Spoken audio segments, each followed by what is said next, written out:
Хеј дечки, многу се инспириравме од штипската анкета на Mnet за тоа дали би ги донирале вашите органи по смртта.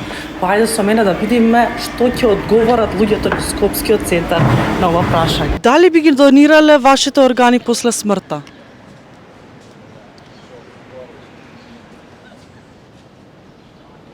Не сум размислувал до сега за ова, меѓутоа треба малку размислување, мислам.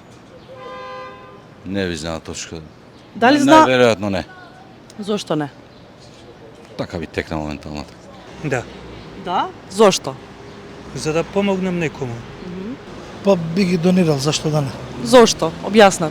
Па некој што не може да гледа, ќе му даш шанса да гледа, зашто да не? Апсолутно.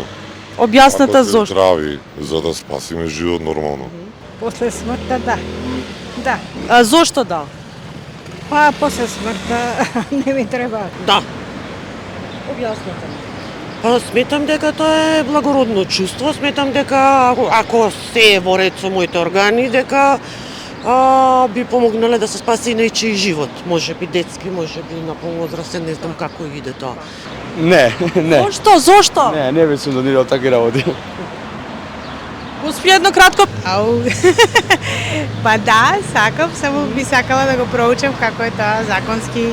Ете така, сега има нова вест. Дали знаете дека од октомври годинава ќе можете да дадете согласност на матичен лекар? Да, знам, го следам тоа. Вашето мислење?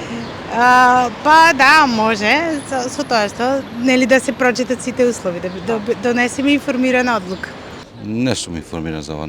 Значи не- Прв слушам, да. Не би ги донирале. Па би размислувал. Да, Кој е вашето мислење? мислам дека треба. Позитивно мислам. Ќе дадем со задоволство. Не сум знаел. Како ви звучи Фала ова? ви за таа информација. Како ви звучи ова? Одлично е. Мислам дека секој разумен би требало вака да размислува. Зашто да не, ако не дај Боже нели што и да се деси, здравите органи, ако знаеме дека може да спасат живот, зашто да не ги донираме? Знам. Кој е вашето мислење? Сега уште не, а после ќе видим. Запознаена сум со тоа, гледав на телевизија, согласноста ќе ја дадам сигурно.